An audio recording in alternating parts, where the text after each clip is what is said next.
Hey, what's up, humans and freaks? Let's look at some words of Jesus Christ real quick. In John chapter 16, verses 1 and 2, Jesus Christ says this to his disciples. He says, I have said all these things to you to keep you from falling away.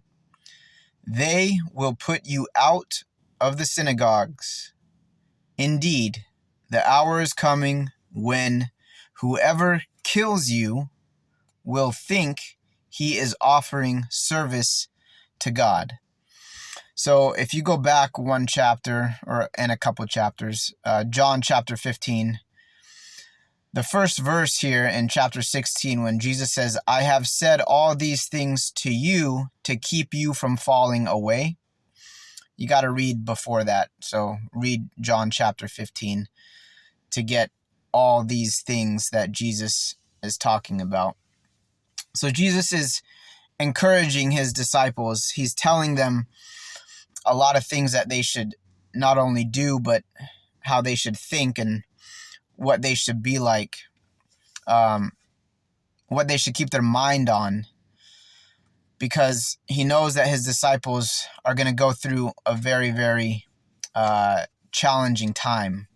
So he says to them, look, I have said all these things to you, which you'll read about in John chapter 15, to keep you from falling away. What does he mean by falling away?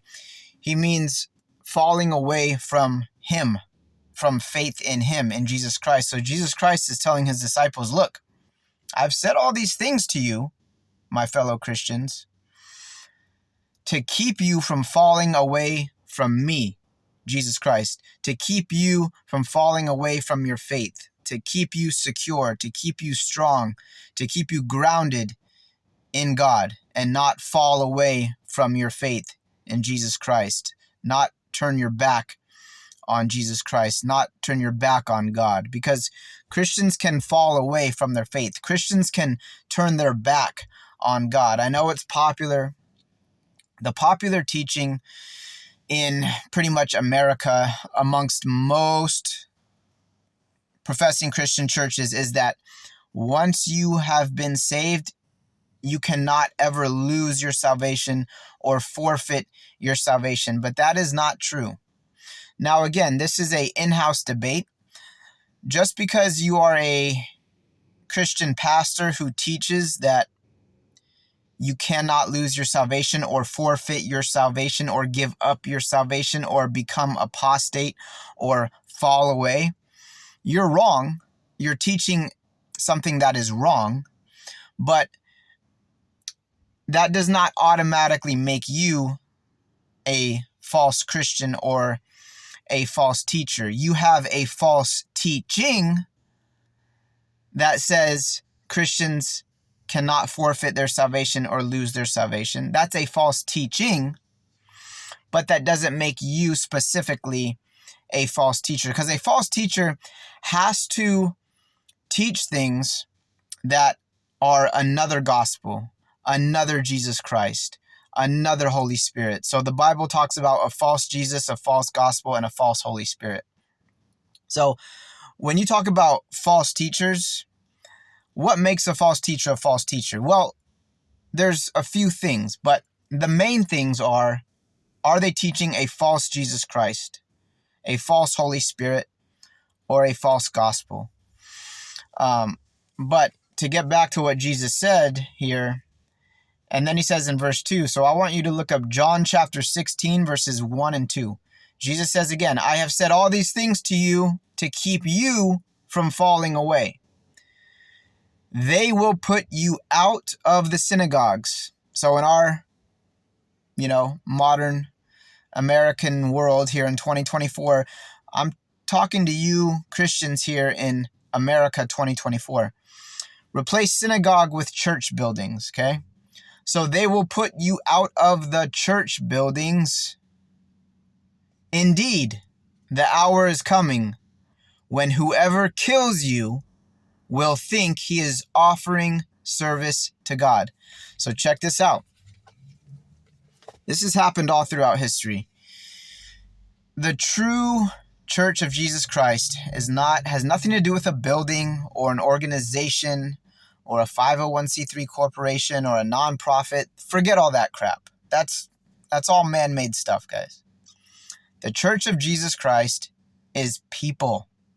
It is the people of God, the people that have been born again, meaning the people that have the Holy Spirit inside of them, that God has put the Holy Spirit inside of them because they have given up their old life and put their faith and trust in Jesus Christ for a new life. So Jesus literally gives you new life. He puts his spirit inside of you.